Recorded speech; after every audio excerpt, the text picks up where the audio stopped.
사사기 강의 세 번째 시간, 사사기 1장 34절부터 2장 5절에 있는 말씀입니다. 불순종에 관한 교훈, 이런 제목으로 함께 말씀 나누겠습니다. 골동품 수집을 취미로 하는 한 분이 계셨습니다. 어느 날 잡지를 보시다가 정말 마음에 드는 작품을 발견했습니다. 자기 비서에게 그 작품을 보여주면서 이 작품을 매입하도록 시켰습니다. 비서가 그 작품을 매입하기 위해서 어디에 있는지를 찾아내야 하는데 백방으로 수소문했지만 그 작품이 어디에 있는지를 찾아낼 수가 없었습니다. 2년이라는 시간이 흐른 뒤에 드디어 그 작품이 어디에 있는지를 밝혀냈습니다. 그리고 그에게 보고합니다. 오랜 시간이 걸렸기 때문에 더더욱 그 작품이 어디에 있었는가 궁금해졌습니다. 그 작품이 어디에 있었는가 물었더니 그 비서가 이렇게 대답합니다.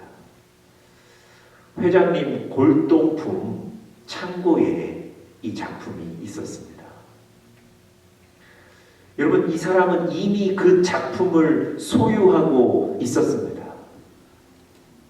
그런데 자기가 그 작품을 소유하고 있다는 사실조차도 몰랐던 겁니다.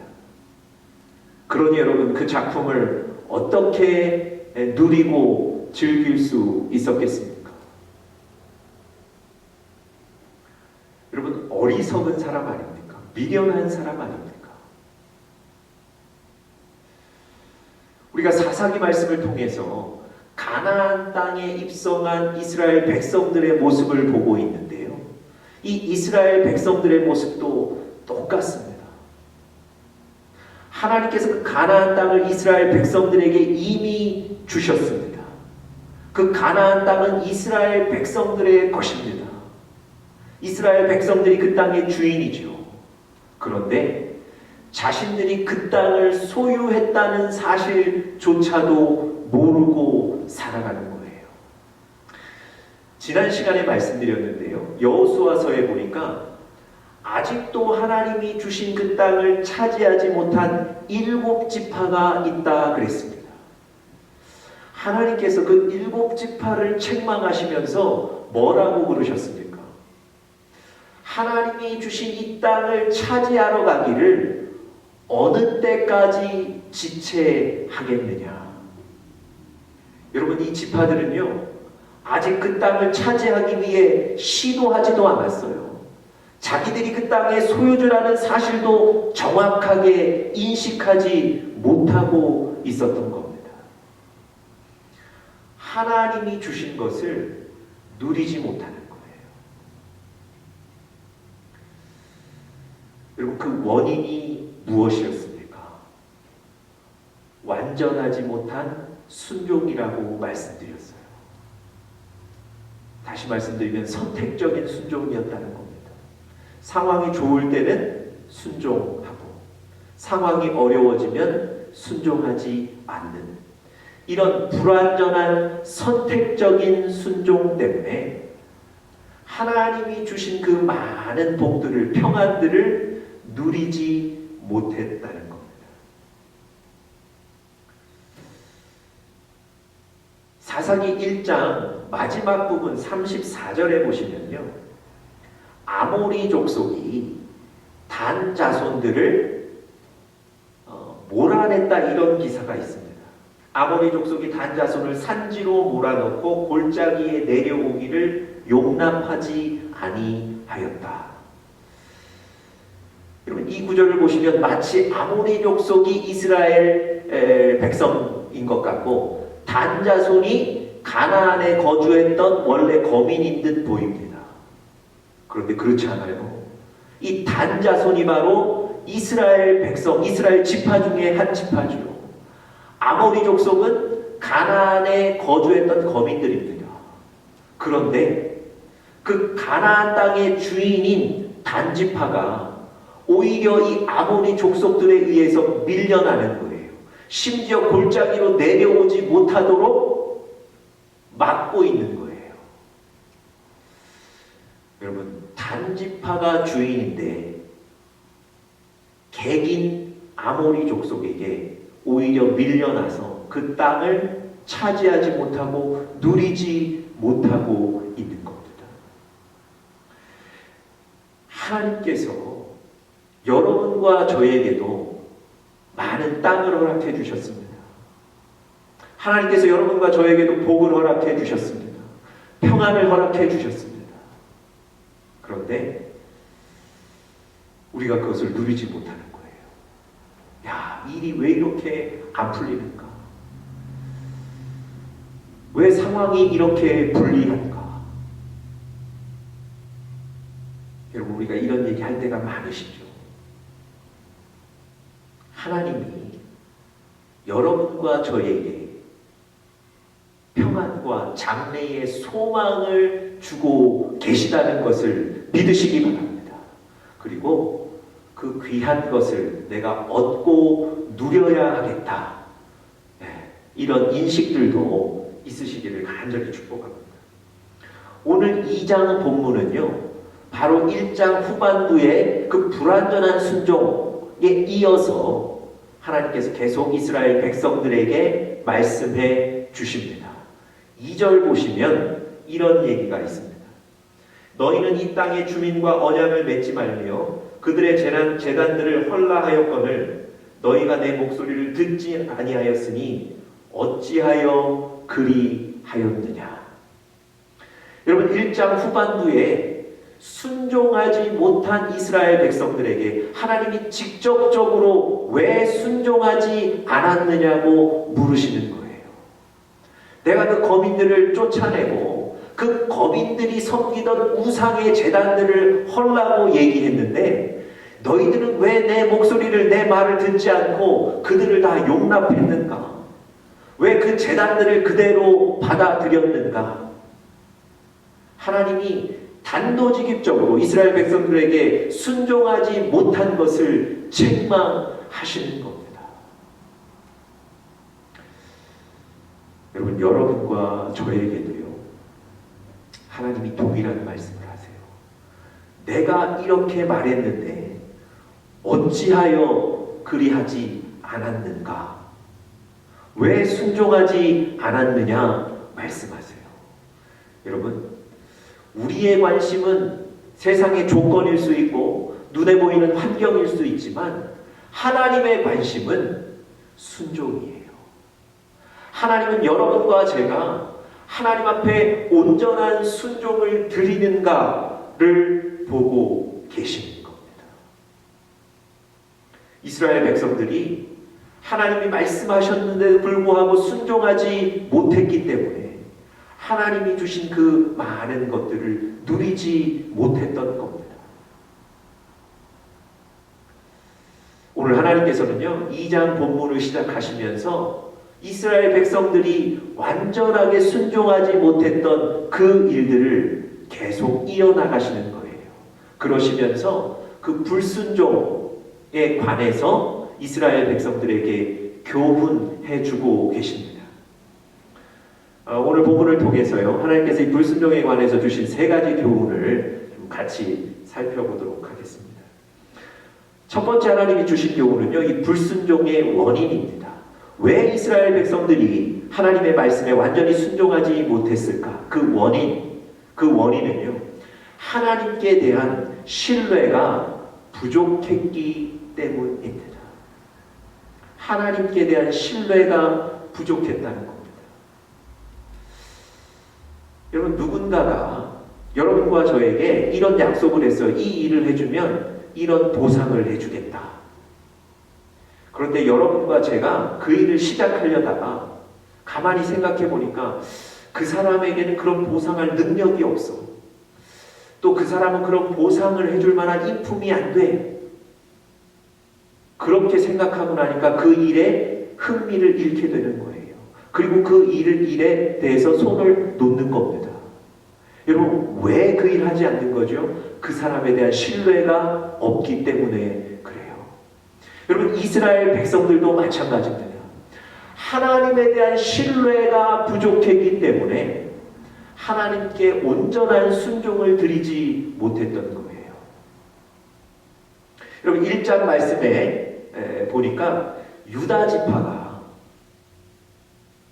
하나님 말씀에 온전히 순종을 이루지 못하죠. 골짜기에 있는 거민들을 쫓아내지 않고 그냥 그들을 용인하게 돼요. 그 이유가 무엇이었습니까? 바로 그 골짜기에 있는 거민들이 가진 철병거, 철제 무기 때문에 그랬습니다.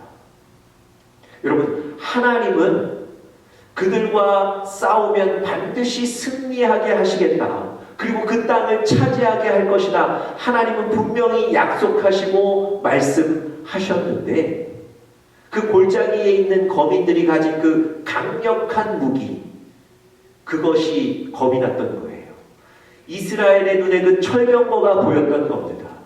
바로 그 철병거, 그들이 가진 조건이 하나님의 말씀보다 훨씬 앞서 있었던 겁니다.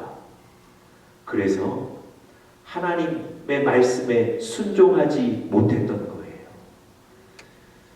다시 말씀드리면 하나님을 완전히 신뢰하지를 못했던 겁니다. 여러분 유다 지파는 그 전에 1장 초반부에 보시면 계속해서 승리하고요. 또 그 승리의 지역을 확산해 갑니다. 그렇게 하나님이 주신 승리들을 경험했음에도 불구하고 그들의 눈에 보이는 조건이 하나님의 말씀보다 훨씬 중요하게 보였던 거예요. 결국 하나님을 온전히 신뢰하지 못했던 겁니다. 여러분 베냐민 지파도 마찬가지입니다. 베냐민 지파도 예루살렘에 있던 여부스 족속을 쫓아내지 못했어요. 그 여부스 족속을 용인했다는 겁니다. 왜 그랬습니까? 그 여부스 족속이 강한 사람들이었거든요. 그들과 싸우기에 겁이 나는 거예요. 그들과 싸웠을 때 이긴다는 확신도 없는 거예요. 하나님은 분명히 그들을 물리쳐 주시겠다고, 그 땅을 주시겠다고 약속하셨는데 여부스 거민을 보는 순간 뒤로 물러나는 거예요. 여러분 무엇 때문이라고요? 하나님의 말씀, 하나님의 약속, 하나님에 대한 신뢰가 부족하기 때문이었던 겁니다. 여러분 눈에 보이는 상황들, 또 여러분과 저의 삶의 조건들을 하나님의 말씀보다, 하나님보다 훨씬 중요하게 여긴다면 하나님에 대한 신뢰가 부족한 겁니다.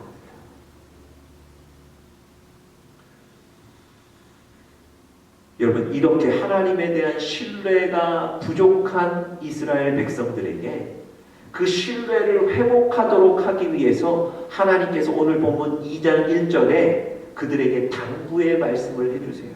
자, 2장 1절 한번 보시겠습니까? 여호와의 사자가 길갈에서부터 복임으로 올라와 말하되, 이제 하나님께서 말씀하시는 거예요. 내가 너희를 애굽에서 올라오게 하여 내가 너희의 조상들에게 맹세한 땅으로 들어가게 하였으며, 하나님은 지금까지 이스라엘 백성들에게 주셨던 그 약속을 하나도 놓치지 않고 다 지키셨다고 말씀하세요. 애굽에서 종으로 학대받으며 살던 그들, 애굽에서 탈출시키셨습니다. 뿐만 아니라 그들에게 가나안 땅을 약속하셨는데 그 땅에 입성하도록 시키셨어요.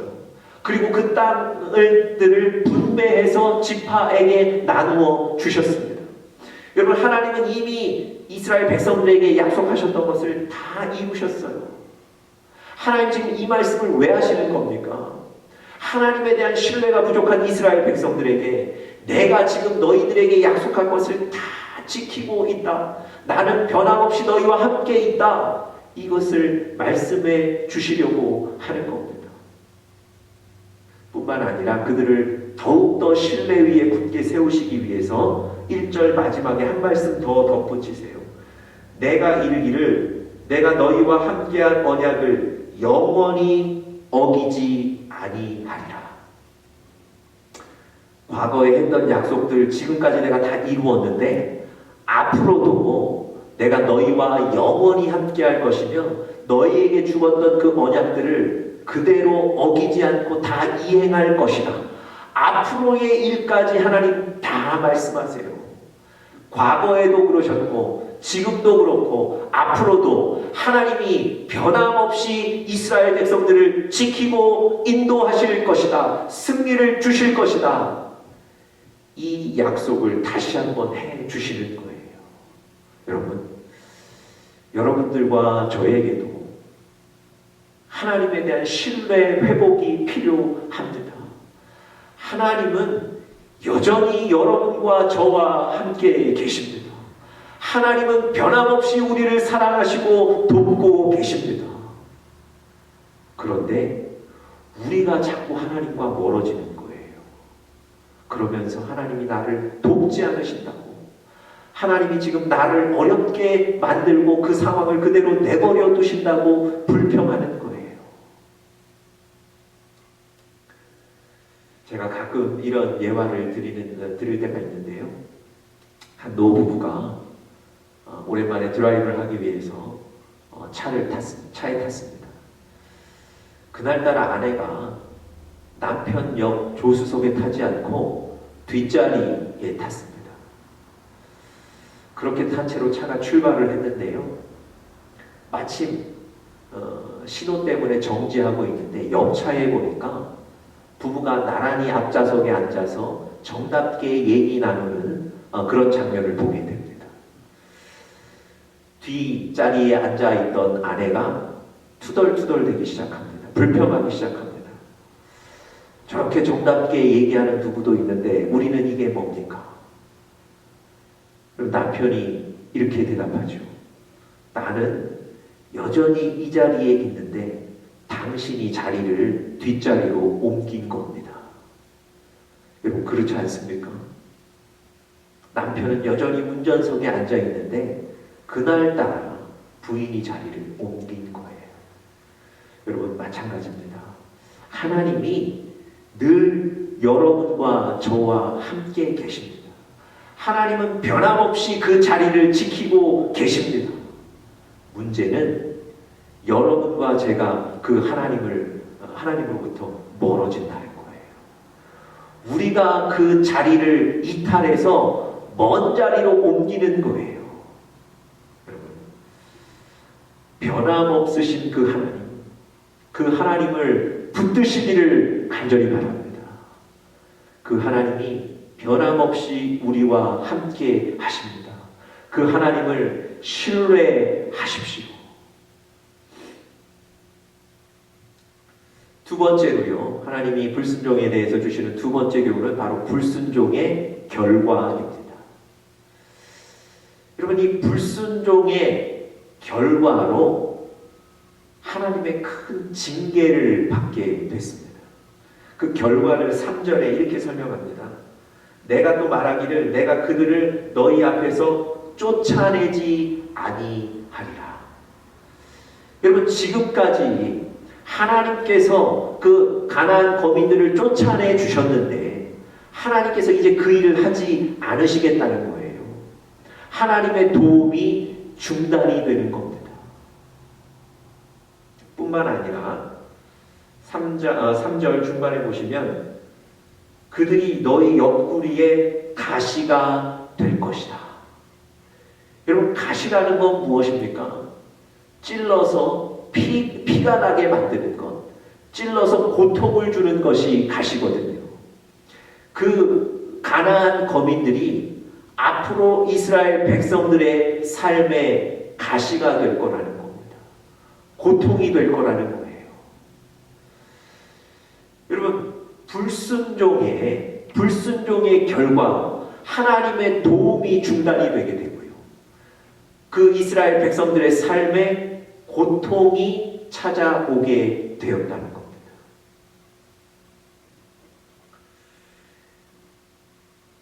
여러분, 사실은 이 눈에 보이는 징계들보다 더 무서운 징계가 있습니다.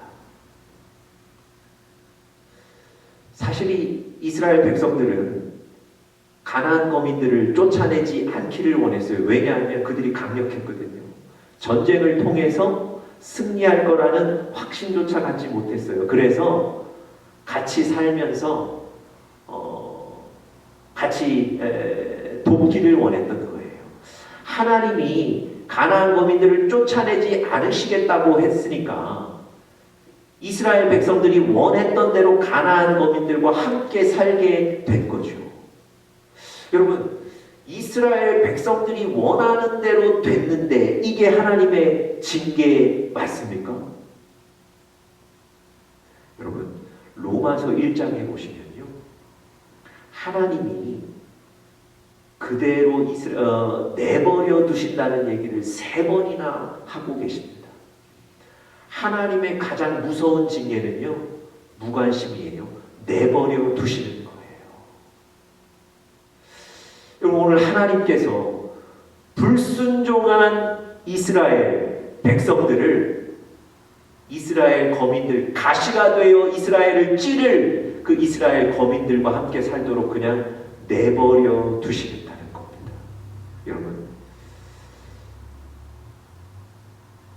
내 뜻대로 되었다고 그것이 모든 것이 다 복인 것이 아니에요. 하나님께서 지금 내 불순종 때문에 내버려 두고 계시다면 그것은 복이 아니라 징계인 겁니다. 여러분, 우리가 하나님 앞에 잘못했을 때 때로는 하나님이 치기도 하시고 하나님이 징계를 내리시는 것, 여러분, 이게 복이에요. 하나님이 내버려 두신다는 건 징계 중에 가장 무서운 징계가 된다는 겁니다. 여러분, 오늘 본문에 보니까 이스라엘 백성들이 원했던 대로 내버려 두신 거예요. 이게 가장 무서운 징계입니다. 여러분, 이 징계의 원인이, 이 징계가 어디로부터 시작됐습니까? 불순종. 여러분, 불순종의 결과가 이렇게 무섭다는 걸 여러분들과 제가 꼭 알기를 바랍니다. 하나님께 이 불순종의 자리에서 회복하시는 여러분들과 제가 될 수 있기를 간절히 바랍니다. 3번째로요, 이 불순종의 문제의 해결입니다. 불순종의 해결. 불순종의 원인, 또 불순종의 결과, 마지막 3번째, 불순종의 해결. 어떻게 해결할 것인가? 여러분, 오늘 본문 4절에 보시면 이스라엘 백성들이 하나님의 사자에게 이 말씀을 듣고 보이는 반응이 나와 있습니다. 여호와의 사자가 이스라엘 모든 자손에게 이 말씀을 이르매 백성이 소리를 높여 운지라. 5절, 그러므로 그것을 이름하여 복임이라 하고 그들이 거기서 여호와께 제사를 드렸더라. 여러분, 불순종의 원인과 또 이 불순종의 결과에 관한 얘기를 듣고 이스라엘 백성들이 어떤 반응을 보였습니까? 하나님 앞에 큰 소리로 울었던 거예요. 뿐만 아니라 5절에 보니까 하나님께 다시 예배를 드렸더라. 이렇게 기록하고 있습니다. 여러분, 복임이라고 이름을 지었다고 했죠. 원래 그곳은 복임이라는 지역이 아니었어요. 복임이라는 것이 어떤 뜻이냐면 우는 사람들, 우는 자들이라는 뜻입니다. 그곳에 이스라엘 백성들이 정말 많이 울었기 때문에 그곳 이름을 복임이라고까지 바꾼 거예요. 여러분, 불순종의 문제에 대응하는, 우리가 해결하는 방법은 그 죄의 심각성을 깨닫고 하나님 앞에 눈물로 회개하는 겁니다. 그리고 다시 예배를 회복하는 겁니다.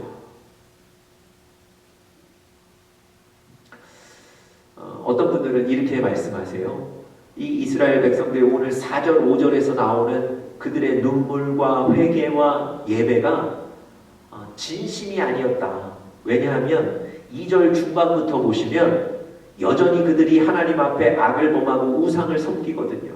변하지 않았다는 거예요. 그래서 이 구절들을 근거로 삼아서 오늘 보면 4절, 5절에 나오는 그들의 회개와 예배가 진심이 아니었다. 이렇게 얘기하기도 합니다.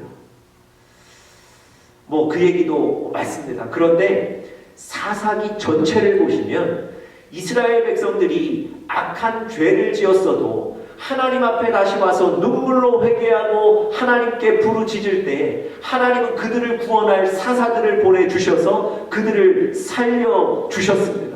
여러분, 사사기 큰 틀에서 보시면 하나님은 이스라엘 백성들이 다시 돌아오기를 원하세요. 이스라엘 백성들이 회개의 자리로 나오고 예배의 자리로 나오기를 하나님은 원하세요.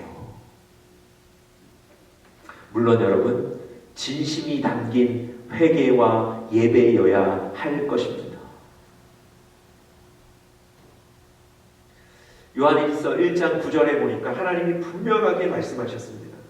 만일 우리가 우리 죄를 자백하면 저는 믿으시고 의로우사 우리 죄를 사하시며 모든 불의에서 우리를 깨끗게 하실 것이다. 하나님이 여러분과 제가 이 불순종의 죄를 인식하고 하나님 앞에 나와 회개하기를 원하십니다. 역대하 7장 14절에도요, 하나님께서 여러분과 제가 회개하기를 원하시는데 내 이름으로 일컫는 내 백성이 그들의 악한 길에서 떠나며 스스로 낮추고 기도하여 내 얼굴을 찾으면 내가 하늘에서 듣고 그들의 죄를 사하고 그들의 땅을 고칠 것이다 말씀하세요. 잠언 28장 13절에도 보면 자기의 죄를 숨기는 자는 형통치 못하나 죄를 자복하고 버리는 자는 불쌍히 여김을 받으리라 말씀하셨습니다. 여러분, 하나님은 여러분과 제가 다시 돌이키기를 원하세요. 여러분, 다시 하나님 앞에 눈물의 회개를 드리시면 하나님께서 여러분과 저를 불쌍히 여기시고 회복시켜 주실 줄 믿습니다.